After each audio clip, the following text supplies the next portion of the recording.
Untuk rekan non disabilitas ini mulai dari masyarakat, ya, kemudian juga pemerintah. Sarana prasarana itu nomor 2 bagi saya. Yang terpenting adalah social awareness. Kenapa? Boleh ada lift otomatis, boleh ada jalan buat rekan-rekan disabilitas daksa. Tapi kalau orang-orang yang nggak aware, semua itu percuma.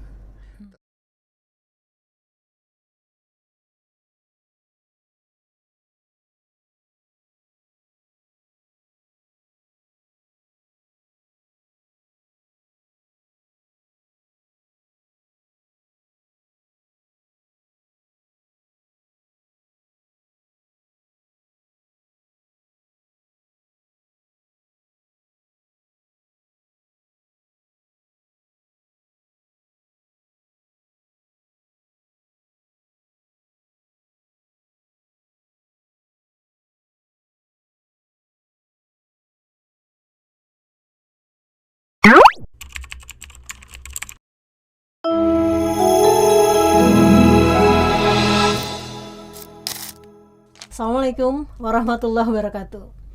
Time with Aldizon. Dalam Islam, penyandang disabilitas mereka sangat dihargai. Mereka diperlakukan dengan hormat dan setara dengan manusia lainnya. Apabila mereka sabar dalam menghadapi ujian ini, maka Allah akan memberikan derajat yang tinggi di sisi Allah Subhanahu wa taala. Pemirsa, narasumber kami kali ini adalah seorang penyandang disabilitas visual tunanetra, yang mana banyak prestasi yang dia torehkan dalam kehidupannya dengan keterbatasannya, tetapi prestasi begitu banyak beliau miliki. Bersama kita, Rama Aditya.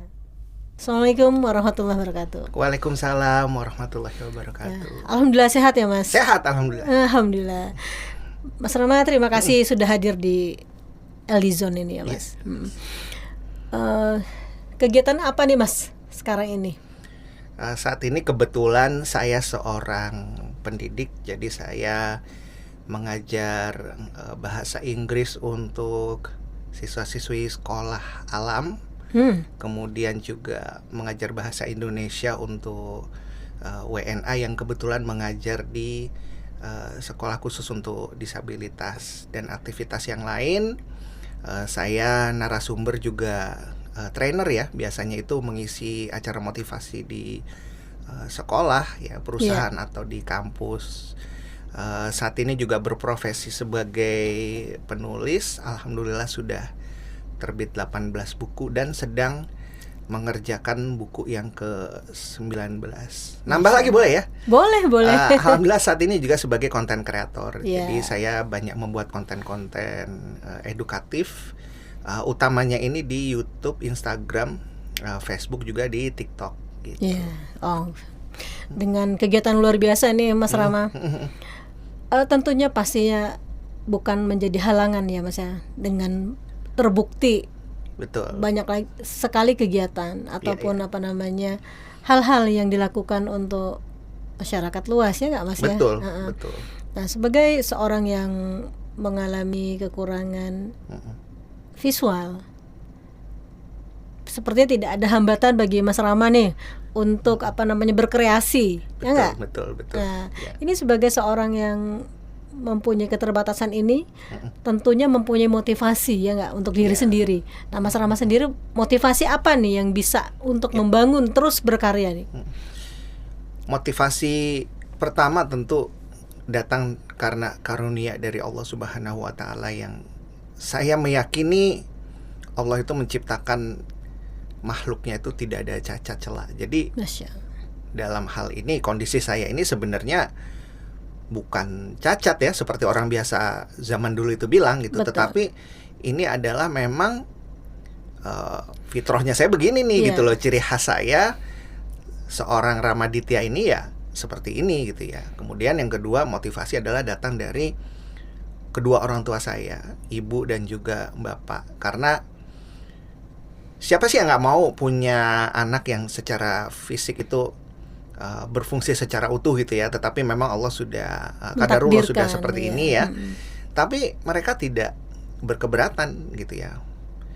Terbayang oleh saya apabila ibu atau bapak itu tidak terima buang saya ke tempat sampah atau dikasih ke orang lain, ya Iya. tidak akan pernah ada saya yang seperti sekarang. Dan yang ketiga adalah motivasi saya itu melihat dalam tanda kutip ya, karena di tempat saya bergaul ini ya, di lingkungan masyarakat di mana saya berada ini masih banyak orang yang menganggap bahwa seorang dengan disabilitas itu hanya memiliki kekurangan saja, tetapi tidak memiliki kelebihan. Nah, ini adalah menjadi tugas saya untuk mengedukasi ya, bahwa apabila seorang dengan disabilitas itu dia punya kemauan dan didukung oleh lingkungan sekitar, maka tidak hanya kekurangan yang terlihat tapi juga kelebihannya gitu. Jadi itu tiga motivasi utama ya. Nah, dengan motivasi ini tentunya kan semua terutama untuk orang tua. Mereka tentunya menyadari sekali anaknya mempunyai kekurangan, tapi itulah kelebihan yang Allah berikan untuk anaknya, ya enggak? Masya Allah, iya. Nah, itu. buktinya sekarang seperti ini. Dukungan bapak, dukungan ibu, ya enggak? Iya. Sehingga Mas Rama mempunyai suatu keberhasilan, pencapaian sebagai seorang, kalau kami menyebutnya sih bukan orang cacat atau bukan. Iya, betul. Orang yang istimewa. Betul. Sebetulnya lebih baik kita menyebutnya orang istimewa. Karena apa? Tidak dipunyai oleh orang lain, ya enggak? Nah, dengan perkembangan zaman ini, kita bisa melihat aktivitas Mas Rama nih baik di Instagram, TikTok, itu kan aktif sekali. Betul. Kemudian dengan penulisan buku, ya kan? Iya. Sudah 18 buku yang ditulis. Buku, on the way 19. On the way 19, ya kan? Itu tidak gampang dan tidak banyak, walaupun orang ini mempunyai fisik yang normal, belum tentu dia mempunyai kemampuan seperti Mas Rama loh. Betul. Oke? Betul. Nah, seperti itu. Nah, jadi gini, Mas. Saat ini pemerintah kan sudah memberikan memprioritaskan ya orang-orang yang disabilitas, kemudian yang mempunyai keterbatasan secara fisik, tapi berusaha pemerintah memberikan pelayanan yang sama nih, ya enggak? Ya, betul. Baik di tempat-tempat umum, contohnya sudah ada jalan untuk yang pakai kursi roda, ya. Kemudian ada jembatan-jembatan penyeberangan khusus gitu. Nah, ini membuktikan bahwa pemerintah juga mendukung, mensupport bahwa saudara rakyatnya yang mempunyai fisik secara istimewa perlu mendapatkan perhatian. Nah, Mas Rama sendiri nih, adakah pernah pengalaman yang kurang mengenakkan dalam situasi bermasyarakat seperti itu? Wah, dulu sekali gitu ya. Dulu sekali. Cuman kalau sekarang alhamdulillah sudah jauh lebih baik. Jadi kita juga perlu mengapresiasi ya apa yang sudah dilakukan pemerintah dan juga adanya kesadaran sosial yang tumbuh di masyarakat itu sekarang sudah jauh lebih baik. Walaupun memang stigma itu tentu masih melekat ya. Contoh sederhana ya, semisal ketika saya order ojol, kemudian ada yang bertanya, itu siapa yang orderin gitu ya. Kemudian misalnya kalau saya kebetulan baru pulang itu ada yang nanya, Mas ngurut di mana gitu. Jadi hal-hal seperti ini. Jadi sebenarnya dua hal itu bukan sesuatu yang buruk, tetapi ketika itu menjadi stigma ya, menjadi batasan bahwa orang berpikir tuh disabilitas netra cuma bisa itu gitu ya. Itu yang kemudian saya anggap sebagai hal yang kurang kurang edukasi itu mungkin seperti itu. Dan kalau dibilang kurang menyenangkan sih tergantung kita sebagai individu disabilitasnya juga ya, karena ketika karena banyak juga mereka tuh nggak tahu gitu ya, kayak contohnya misalnya nanya, Mas itu sakitnya dari lahir, itu kalau saya marah mungkin bisa saja, tetapi kan kemudian tidak ada proses edukasi. Jadi saya jelaskan bahwa kondisi saya ini bukan karena sakit. Kalau sakit tuh berarti ada infeksi atau semacamnya gitu ya. Nah, sedangkan ini memang disebabkan karena satu dan lain hal sehingga fungsi indranya tidak tidak dapat bekerja dengan baik gitu. Iya. Hal-hal seperti itu ya mungkin ya kalau dibilang hal-hal yang kurang menyenangkan sih. Jadi apa namanya Ya. sebetulnya memang seperti yang disampaikan tadi ya Mas, bahwa masyarakat sekarang tuh jauh kesadarannya itu lebih tinggi dibandingkan dulu-dulu. Udah lebih ya tinggi kan, sekarang. Ya karena memang zaman itu kan berubah. Ya. Informasi pun dapat dicapai melalui media sosial, Betul. informasi-informasi yang kita bisa ketahui ya kan. Iya, iya. Nah, Mas Rama kan juga sebagai seorang yang mempunyai kondisi fisik seperti ini, ya kan, visual ya kan, Betul. kekurangannya visual. Nah ini dalam penggunaan handphone, kemudian alat-alat elektronik lainnya, sepertinya tidak ada masalah kalau menurut kami Ini sih. menarik nih, Ya. ini menarik sebenarnya. Ya kan karena Iya. bisa tetap menciptakan sebuah lagu, bisa berkomunikasi via handphone, tetap bisa mengetik seperti biasa. Ini bagaimana nih Mas? Mungkin Iya, ada iya, iya. pemirsa yang kenal pengen tahu sebetulnya, Iya. cuma mungkin mau bertanya sungkan mungkin jadi, ya. Jadi ini menarik sebenarnya. Jadi bahwa ini salah satu yang harapan saya nanti bisa memecah stigma-stigma yang tadi Ya. saya sebutkan gitu ya. Nah, itu salah satunya adalah karena memang teknologi itu sudah semakin ramah bagi disabilitas netra. Betul. Ya, contohnya saya bisa mengoperasikan laptop atau handphone, mungkin bisa mampir ke TikTok saya, Ramaditya Adhikara, tinggal cari aja di situ. Jadi banyak konten-konten yang dipertanyakan seperti tadi Bu Lucy tanyakan itu memang saya sajikan di TikTok gitu ya, karena Gen Z kan sekarang aksesnya itu, emak-emak juga aksesnya itu gitu. Jadi saya pikir wah bikin aja lah di TikTok itu di-upload. Nah, salah satu yang bisa saya jawab kenapa disabilitas netra seperti saya bisa mengoperasikan laptop atau ponsel karena menggunakan aplikasi yang disebut pembaca layar. Fungsinya itu adalah mengubah teks menjadi suara. Jadi kalau teman-teman itu melihat tulisan, kalau saya mendengarkan tulisan yang dibacakan oleh si pembaca layar itu. Sebenarnya banyak hal menarik sih. Jadi mampir aja ke TikTok saya kalau penasaran. Oke. Gini Mas, pernah menggunakan huruf braille atau bagaimana? Oh iya, jadi sebagai disabilitas netra tentu saya pertama kali itu kan datangnya ke sekolah luar biasa gitu ya. Sebelum akhirnya saya sekolah di sekolah umum sampai lulus kuliah gitu. Nah itu huruf yang pertama kali kami pelajari atau sistem baca tulis yang kami pelajari adalah braille gitu. Jadi untuk membaca dan menulis itu menggunakan huruf braille. Nah tetapi karena memang untuk alasan efisiensi gitu, karena huruf braille itu kan memang dia fontnya itu tidak bisa dibesarkan atau dikecilkan gitu ya, dan satu baris tuh hanya bisa 18 sampai 28 huruf. Jadi memang penggunaannya sekarang tidak terlalu masif, tetapi masih utamanya saya masih gunakan untuk mengaji, karena kalau mengaji kan tetap harus membaca gitu ya, tetap harus membaca. Jadi kalau misalnya mau kita mau tahu misalnya ba kasroh sin gitu kan, ya harus baca gitu kan. Nah itu tetap menggunakan huruf braille gitu. Ya, ini buku. Nah ini saya kembali ke karya nih ya Mas ya. Ya, kita bicara mengenai karya yang sudah udah dicapai selama ini nih Mas Rama ya nggak?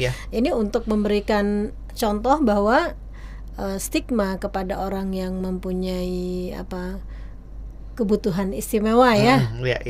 Sebetulnya seperti itu ya kan. Buku yang paling berkesan apa nih yang ditulis selama ini yang Jadi kebetulan ada 4 jenis nih. Kalau buku yang saya tulis pertama itu biografi itu, saya pernah menulis autobiografi judulnya Blind Power. Ini buku saya yang pertama, dan ini yang cukup mendobrak karena ternyata tunanetra bisa jadi penulis gitu. Nah yang kedua saya menulis novel remaja. Kok remaja? Ya karena memang saya banyak bersinggungan dengan remaja gitu ya. Jadi untuk melawan hal-hal negatif yang saat ini beredar di masyarakat gitu, jadi ada satu novel judulnya Mata Kedua yang bestseller gitu ya. Ya itu saya tulis, kalau banyak novel-novel yang menyajikan hubungan pacaran atau apa, ini dibikin ada penolakan, tapi kalau nanti kamu sudah bekerja dan nikah, insya Allah aku mau. Nah itu kan hal-hal yang secara halus kita menunjukkan kepada remaja muda Indonesia bahwa boleh sih sebenarnya, tapi ada waktunya dan dengan cara yang semestinya gitu ya. Kemudian jenis buku yang berikutnya itu adalah buku ilmiah. Jadi kebetulan saya seorang ghostwriter, jadi saya menuliskan buku untuk pesanan ya. Salah satunya dari Dr. Aisyah Dahlan. Beliau guru saya, jadi saya menulis tentang teman-teman pecandu narkoba yang alhamdulillah sekarang sudah insyaf. Itu judul bukunya Cukup Gue Aja. Gitu. Dan yang terakhir masih sebagai ghostwriter ya, tugas saya ya buku pesanan dia gitu. Tapi kalau yang negatif saya tolak gitu ya. Nah, seperti yang sekarang ini saya mengerjakan tentang atlet tunanetra yang sudah sampai go internasional. Nah, ini saya kerjakan karena saya melihat ada nilai sisi positif di sini yang bisa kemudian nanti masyarakat tahu gitu ya. Oh, seperti ini ternyata atlet tunanetra itu susah payahnya gitu kan, bagaimana kucuran keringatnya sampai akhirnya bisa meraih posisi dia sebagai salah satu atlet internasional. Jadi seperti itu Bu Lucy. Iya. Sebagai penulis nih Mas, ini pastinya dari kecil sudah senang menulis ya kan tentunya ya nggak? Ini mungkin ada yang ngarahin Bapak atau Ibu? Sebenarnya begini, kalau dari kami tuh nggak ada darah literasi ya gitu ya. Jadi cuman dulu waktu kecil itu ibu tuh suka bacain majalah Bobo gitu. Jadi saya ingat kalau pulang dari kantor itu, kita kan nggak ada namanya handphone dulu, streaming apa nggak ada ya. Hiburan tuh salah satunya majalah gitu, dan majalah Bobo tuh sangat ditunggu. Jadi ibu suka bacain majalah Bobo itu rutin ya, membacakan sehingga mungkin secara literasi itu jadi terbentuk di situ gitu ya. Senang mendengarkan cerita gitu ya, seperti itu. Ya, karena mendengar cerita. Jadi banyak hal-hal yang pengen diketahui ya. Betul. Nah, ketika SMP saya masuk ke sekolah umum, jadi kebetulan tidak di SLB itu.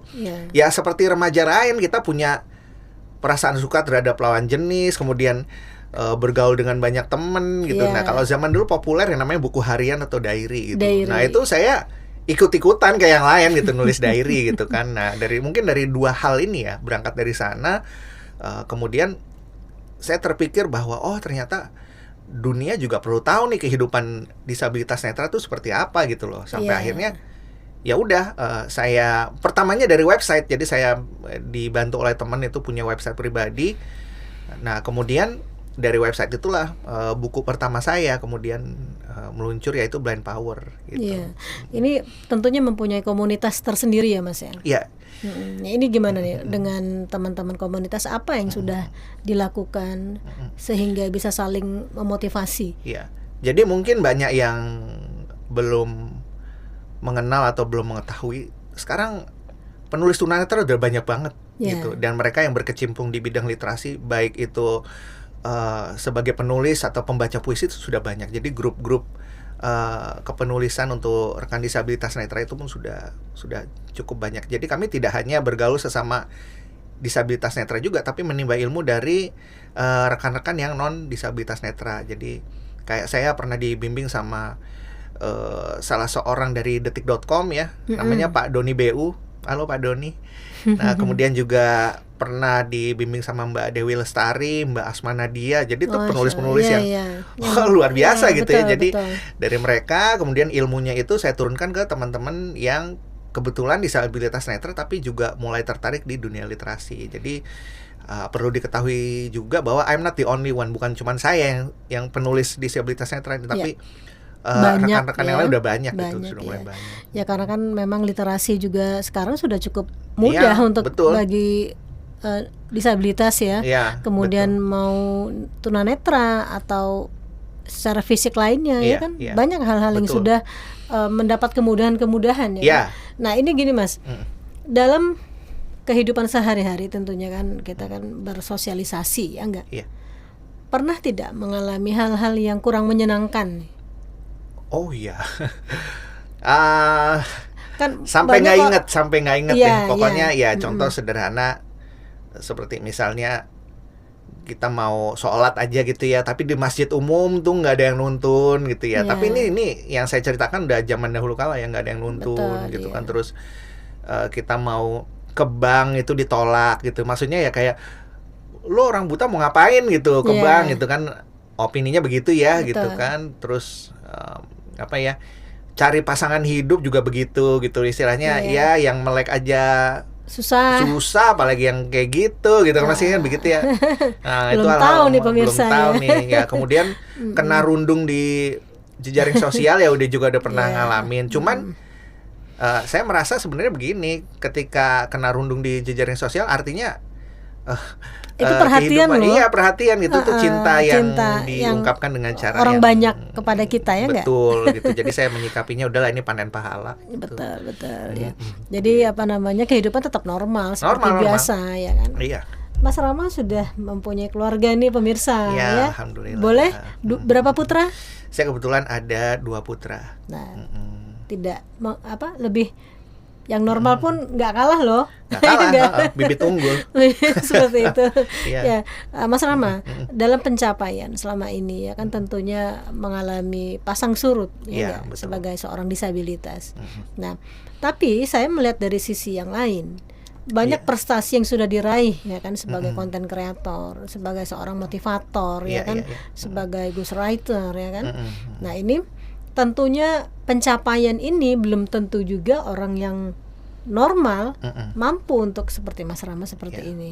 Nah, dalam memberikan motivasi ini kemana saja nih selama ini Mas Rama? Kalau tempat itu saya sampai nggak hafal ya karena sudah Iya. banyak gitu. Tetapi sasaran saya sebenarnya yang pertama itu remaja karena memang saya senang bergaul dengan remaja gitu ya. Iya. Kemudian yang kedua itu parents gitu, orang tua, karena mereka kan punya anak ya gitu. Jadi ini yang menurut saya penting untuk mendapatkan asupan motivasi. Betul. Gitu ya. Jadi untuk menjelaskan kepada mereka bahwa sebenarnya kami yang disabilitas dengan teman-teman yang non disabilitas itu sama gitu, bisa jadi istimewa pun sebaliknya. Betul. Gitu, tergantung apakah kita punya niat atau tidak gitu ya. Iya. Contoh sederhana, kalau saya tidak punya niat bahkan untuk jalan ke studio sini pun males gitu. Iya. Tetapi karena adanya niat, semisal hujan, jadi pakai jas hujan.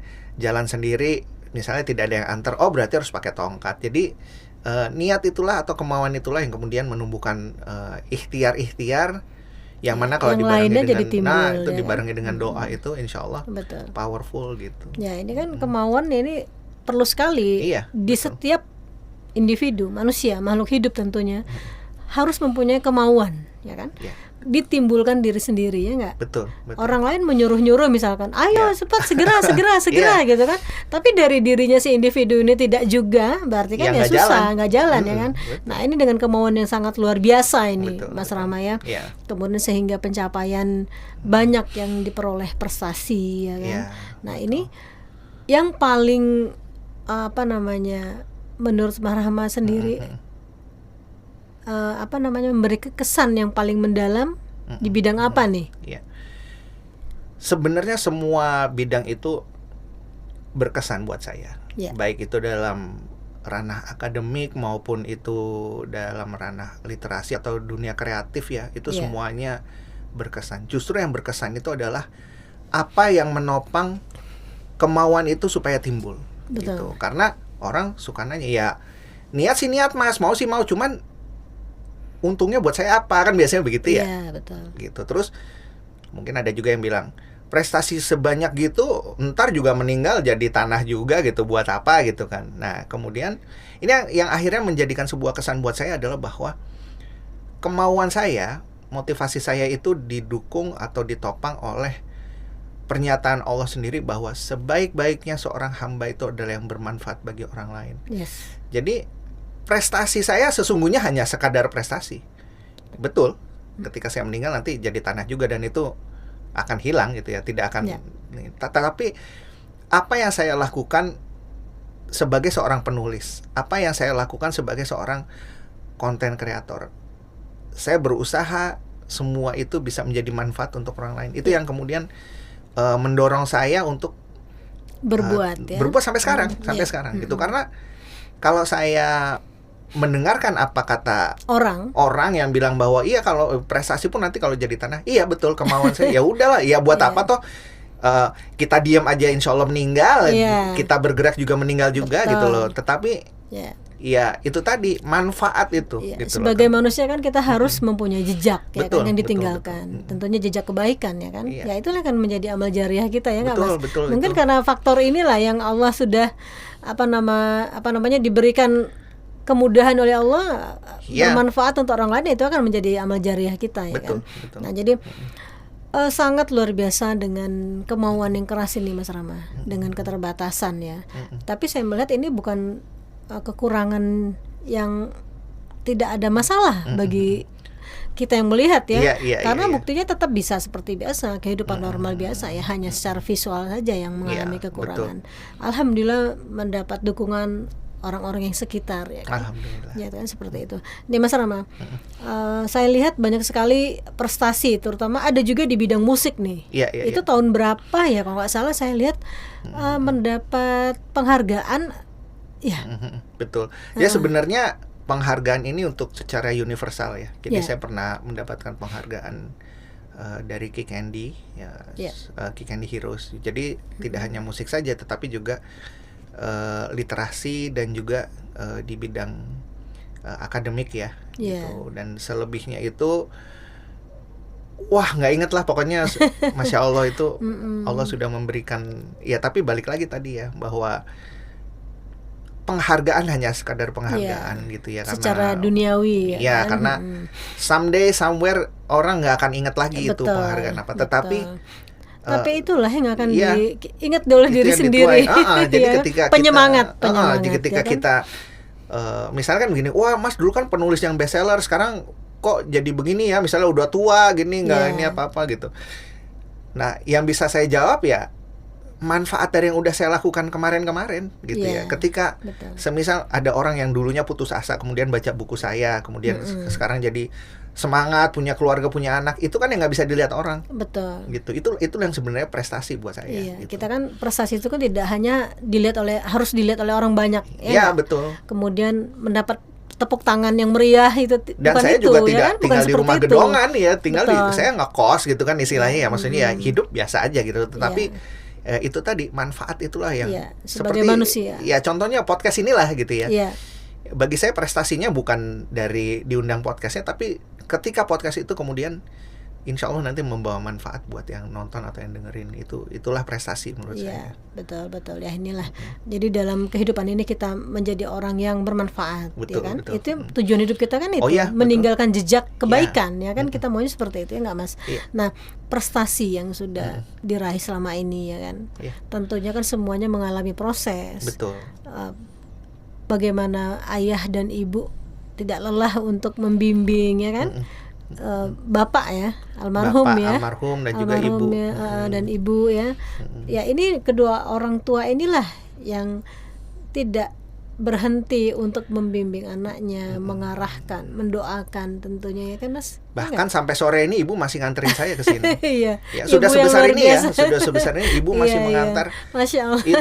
Itu Masya Allah. Iya. Gitu luar Alhamdulillah biasa. masih punya ibu gitu ya. Iya, kan? maksudnya yang menemani saya gitu ya untuk padahal sebenarnya di usia saya ini saya harusnya merawat ibu kan seperti itu. Tapi ibu sampai detik ini masih merawat saya. Ya, jadi alhamdulillah ibu sehat. Alhamdulillah. Ibu juga saya orangnya semangat sekali ya kan. Demikian juga dengan Bapak. Kalau Bapak ini masih ada ya.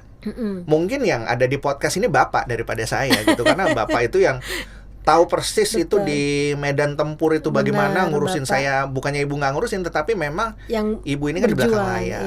Kalau Bapak itu kan dulu antar jemput saya ke kemana-mana lah, kemana-mana, terus saya buang air juga Bapak yang urus gitu kan, ikut lomba kemana-mana juga Bapak yang nemenin, karena kan beliau laki-laki ya, jadi kemana-mana. Sementara memang ibu banyaknya sih di belakang layar gitu. Tetapi kombo dari kedua orang tua saya inilah yang lagi-lagi nggak akan ada saya seperti sekarang. Bahkan pesan dari almarhum Bapak itu untuk saya bisa mandiri, ini saya rasakan betul ya. Lagi-lagi dari kasus jelek tadi itu terbayang kalau saya nggak mandiri. Nah, itu mentalnya tidak ada, nggak tahu kan istilahnya sekarang, diasah lah ya kan sebelumnya ya. Sekarang ini kan saya banyak ngurusin diri saya sendiri, mulai dari makan, cuci baju, mau bepergian, demam sendiri, ngobatin sendiri gitu. Tetapi saya tidak mengeluh. Kenapa? Karena yang Bapak perintahkan, amanatkan kepada saya jalankan. Mas jadi orang yang mandiri. Anggaplah Bapak itu mati besok.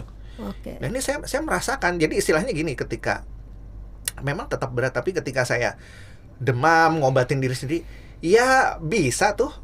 Maksudnya ya alhamdulillah bisa gitu. Maksudnya enggak ya aduh gimana nih, enggak gitu. Tetapi ya balik lagi itu bukan karena kemampuan saya, tetapi karena Bapak sudah mengamanatkan dan amanat Nah. itu saya jalankan. Nah, ini Mas, ini kan mandiri, Iya. ya kan?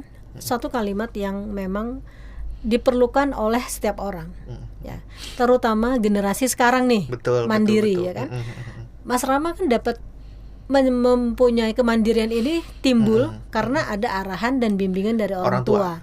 Nah, berarti dengan generasi sekarang, ya kita sebut generasi Gen Z, Gen Z, ya kan? ya. Yang menjelang ini juga generasi alpha lah, Ya. apa namanya gitu ya. Nah, ini sangat dibutuhkan sekali, Mas. Oh, ya, betul. Menjadi orang yang mandiri. Nah, kemudian perhatian orang tua, ya enggak? Kita Ya. mengalami loh orang tua yang kurang mempunyai perhatian, Betul. memberikan perhatian kepada anaknya, itu akan menyebabkan anak ini menjadi orang yang kurang mandiri, Betul. ya kan?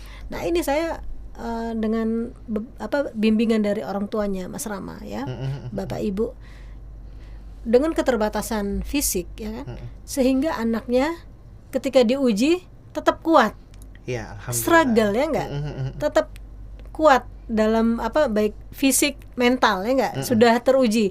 Nah, Betul. boleh dong memberikan pesan dan kesan kepada orang tua sekarang nih dengan apa yang sudah dialami Mas Rama sendiri. Saya ambil contoh sesama disabilitas netra aja lah ya, tapi ini bisa dijadikan sebagai contoh untuk yang lain. Ya.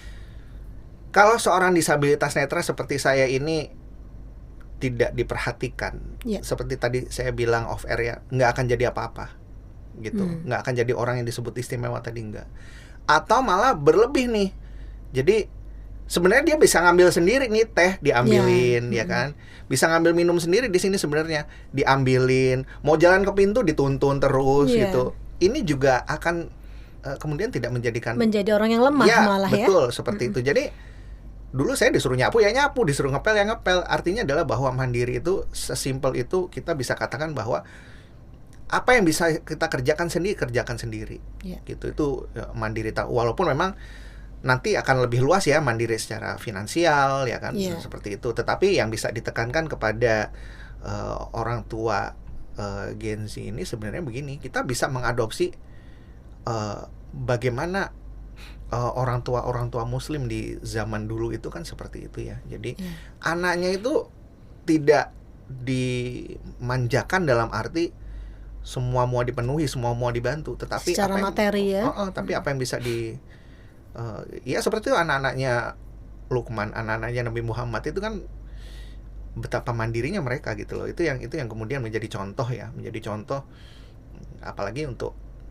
saya sebagai disabilitas netra yang udah ngalamin efeknya seperti sekarang gitu loh. Jadi saya tidak mudah, pun kalau nangis cuma nangis karena kangen anak doang gitu loh, tetapi kesiram air panas ya udah gitu loh. Terus belum dapat uang sekarang ya nyari lagi gitu. Jadi seperti itu gitu, yang mental kemudian ya larinya kepada mental gitu loh, bahwa dalam kondisi apapun nih anak-anak Gen Z ini harus tahan banting supaya nanti ada kita sebut namanya generasi baja gitu loh. Mereka tuh bisa, jadi kan kalau sekarang kan sebutnya strawberry ya, udah matang duluan, lembek gitu kan. Bikinlah ini generasi baja gitu loh, yang mana mereka tidak mandiri. Tidak lemah lah ya. Mandiri itu bukan berarti nggak butuh bantuan orang, nggak. Cuman kalau masih bisa kerjain sendiri gitu. Itu yang paling simpel lah. Kita minta ke orang tua Gen Z itu untuk sepatu ambil sendiri, bertanggung jawab ya, membersihkan tempat tidur. Betul. Ketika bangun tidur ya kan, kerjain aja sendiri gitu. Makan ambil sendiri ya kan. Kan masih bisa kemudian sendiri toh membantu gitu. Bapak Ibu pekerjaan di rumah kan juga itu kan mandiri. Karena pekerjaan di rumah inilah yang pertama kali itu ketika kita keluar, aku udah biasa loh mengerjakan hal-hal seperti ini di rumah ya enggak? Dan ini saya rasakan itu gitu. Yang, seperti itu ya Mas. Jadi memang inilah kekurang mandirian itu akan menimbulkan fisik yang lemah. Mental yang lemah ya enggak? Terlepas dia itu disabilitas atau tidak. Nah sama ya kan? Sama. Jadi kita di sini kita tidak bicara kekurangan fisik ya Mas. Kita secara universal bahwa manusia itu memang ditakdirkan mempunyai kemampuan masing-masing ya enggak? Betul. Baik dia mau normal secara fisik, kekurangan seperti Mas Rama disabilitas ya kan, atau apapun hal-hal yang lainnya. Contohnya banyak kan teman-teman yang mempunyai kekurangan fisik, kaki ya kan, kemudian secara pendengarannya Ya. tunarungu, tapi mereka mempunyai kemampuan lebih juga. Betul. Banyak sekali itu seperti itu kita saksikan ya. Jadi apa namanya? Jadi intinya itu tadi, yang penting ada kemauan. Betul. Di mana ada kemauan, di situ ada jalan, ya kan? Betul sekali. Seperti itu. Ini Mas Rama sendiri mau memberikan pesan-pesan apa nih untuk teman-teman yang sesama disabilitas dan juga kepada generasi sekarang ini, anak-anak sekarang. Monggo silahkan Mas. Kalau untuk sesama rekan disabilitas sih insya Allah udah pada kuat ya. Cuman pesan saya satu, kita ini kaum minoritas. Ya. Jadi harus tetap bersatu, bergandengan tangan. Jangan sampai kita yang udah sedikit ini jadi tambah tercerai-berai karena satu sama lain tidak saling mendukung. Jadi harus tetap bersatu, harus tetap kompak. Untuk rekan non disabilitas ini mulai dari masyarakat, ya, kemudian juga pemerintah. Sarana prasarana itu nomor 2 bagi saya. Yang terpenting adalah social awareness. Kenapa? Boleh ada lift otomatis, boleh ada jalan buat rekan-rekan disabilitas daksa. Tapi kalau orang-orang yang nggak aware, semua itu percuma. Tetapi manakala pemerintah belum bisa menyiapkan sarana dan prasarana, tapi ketika saya jalan di trotoar, oh Mas mau kemana? Ayo saya anter.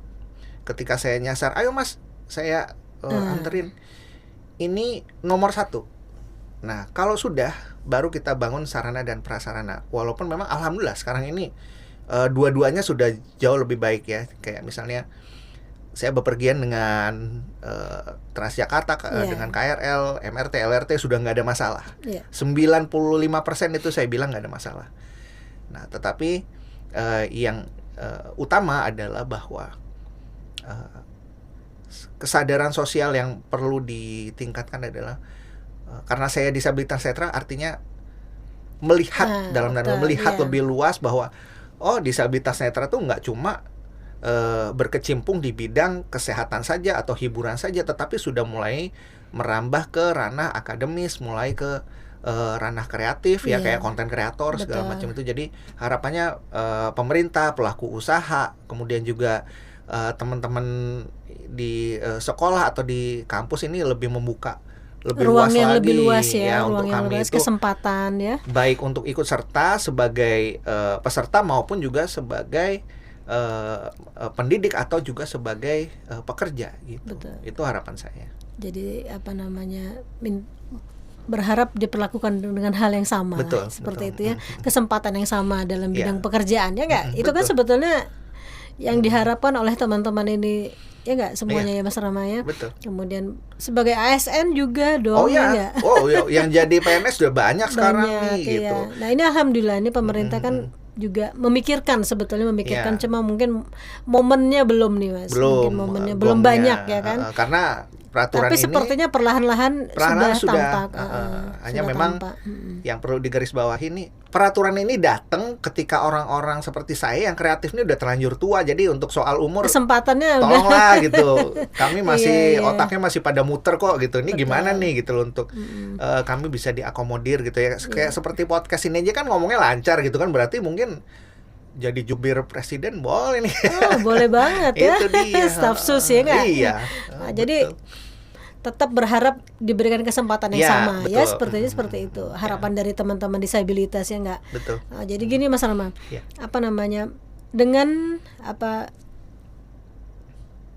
keterbatasan ini ya kan, tapi saya bukan menyebutnya keterbatasan, dengan kelebihan yang sudah dipunyai selama ini Mas Rama sendiri apa nih yang ingin diberikan kepada masyarakat yang paling utama selain dari konten kreator, kemudian sebagai ghostwriter. Iya. Nah, literasi kan anak-anak sekarang kan agak berkurang nih Mas. Betul. Ini iya. Mas Rama sendiri sudah mempunyai planning apa nih supaya anak-anak remaja generasi sekarang ini tertarik Ya. dengan literasi ini? Yang pertama, saya sudah mulai mengembangkan konten-konten di akun saya yang juga menarik untuk Gen Z. Tujuannya supaya mereka ini secara tidak langsung bisa meningkatkan kemampuan literasinya gitu ya. Yang kedua, saya masih berusaha untuk bagaimana, karena setelah pandemi ini kan memang agak berkurang nih untuk saya pergi-pergi kemana-mana gitu ya. Iya. Harapan saya adalah bahwa setelah podcast ini ada yang mendengar, banyak undangan datang dari berbagai sekolah atau rumah ibadah atau tempat pendidikan lain, saya bisa datang ke sana gitu, karena memang memberikan motivasi secara langsung ini ya yang bisa kemudian menggerakkan Contoh nyata ya kan? contoh nyata seperti ini kan. Betul. Setidaknya ada satu orang aja yang dengar kemudian bisa tergerak, itu kan luar biasa. Betul. Gitu ya. Harapannya juga bisa masuk ke podcast lain gitu ya, supaya lebih banyak lagi yang bisa mendapatkan kesadaran sosial. Betul. Tentang hal-hal ini gitu ya. Nah kemudian ya paling nggak satu lah dari buku saya bisa jadi film itu. Insya Allah. Alhamdulillah banget Insya gitu Allah, ya. insya Allah. Itu harapan saya. Iya, mudah-mudahan dari hal-hal yang lainnya, dari yang menyaksikan bisa memfasilitasi untuk itu semua nih Mas. Amin ya, ya Allah. Amin seperti itu. Nah untuk sendiri apa nih rencana ke depannya Mas Rama? Saya nggak muluk-muluk sih, saya pengen hanya ingin Allah itu mematikan saya ketika anak-anak itu sudah besar. Amin, insya Allah. Kalau buat diri sendiri nggak ada keinginan lain. Saya cuma nungguin anak-anak besar aja udah. Iya. Sesimpel itu udah.